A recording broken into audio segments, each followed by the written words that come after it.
Behamjw bihaw idisa ya. Sir bidisa. गिबि गिबियावनो लोगोफोर नोंथांमोनखौ आंनि मोनसे गोदान भिडिअ बयखौबो फिन खेबसे बरायहरनाय थाबाय थ' लोगोफोर बेसेबा साननि उनावहाय दिनै नोंथांमोननि सेराव मोनसे बिग आपडेट भिडिअ लानानै फैदों आरोना लोगोफोर जेन जानो हागौ नोंथांमोना एसेब्लाबो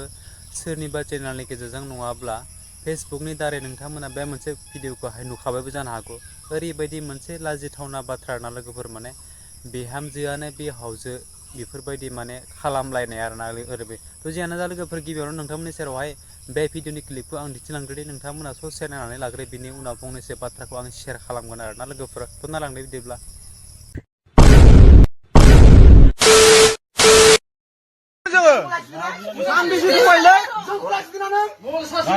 Behamjw bihaw idisa ya.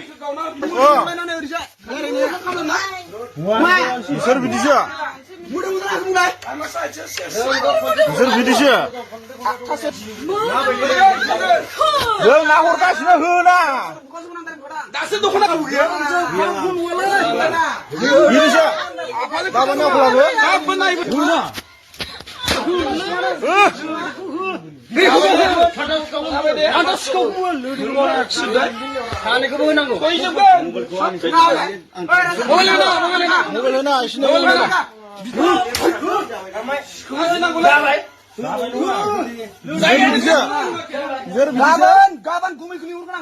Behamjw bihaw idisa ya.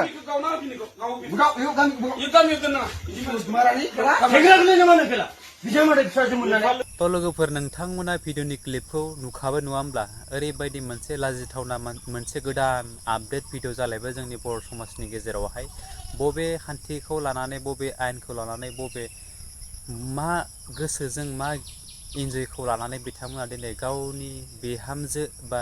बिहावजोंनो बेफोरबायदि खालामलायनाय आरोना लोगोफोर ओरैबायदि लाजिथावना बाथ्रा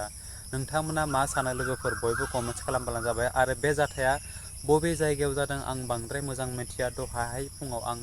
जिहेतु जेब्ला फेसबुक नायबाय थादोंमोन अब्लानि समावहाय गोबां मानसिनि शेयार खालामनाय नुदों बेफोरबायदि बिहामजोआ बिहावखौनो खालामबाय बा बिहावजों बिहामजोजों बेफोरबायदि हमजाबाय ओरैबायदि बेफोरबायदि बाथ्राखौ बुंनायनि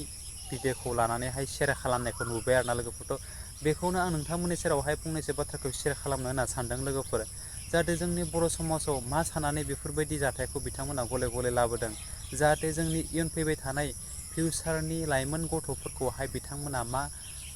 मोजां लामा होलांगोन मोजां लामा दिन्थिलांगोन मोजां आखु गियानखौ दिन्थिलांगोन बिथांमोना नङा होमब्ला लोगोफोर थ' नोंथांमोना मा सानो कमेन्ट खालामबानो जाबाय आरो बे जाथाया बबे जायगायाव जादों नोंथांमोना बै रायजो राजाफोरनि समाजनि नेमखान्थिफोरखौहाय बिथांमोनखौ मा खालामनांगौ खालामना नोंथांमोना अलरेडि मोनथिखायो नङा होमब्ला लोगोफोर जाहाथे इयुन समावहाय बेफोरबायदि जाथाया जाया बयबो गावनि बिसि फिसायजों लोगोसे न'खरनि बाय बाहागिजों लोगोसे गामिनि ओनसोलनि मान सनमानफोरखौहाय हानि खालामलाया गावजों गावनो गोरोबलायनानै थायो अनलायनानै थायो जाहाथे मान सनमानखौ बुजिलायनानै थायो आरोना लोगोफोरथ' जियानो जा आरो आं बांद्राय बाथ्राखौ बुंनानै जे नोंथांमोननि सेरावहाय भिडिअखौ फोलावब्लासो आंनिख्रुइ नोंथांमोना मोनथिखानाय गोहोगोरा बांसिन सुबुङानो दंखायो नङाब्ला लोगोफोर जास्ट आं नोंथांमोननि सेरावहाय बे मोनसे भिडिअखौहाय शेयार खालामबाय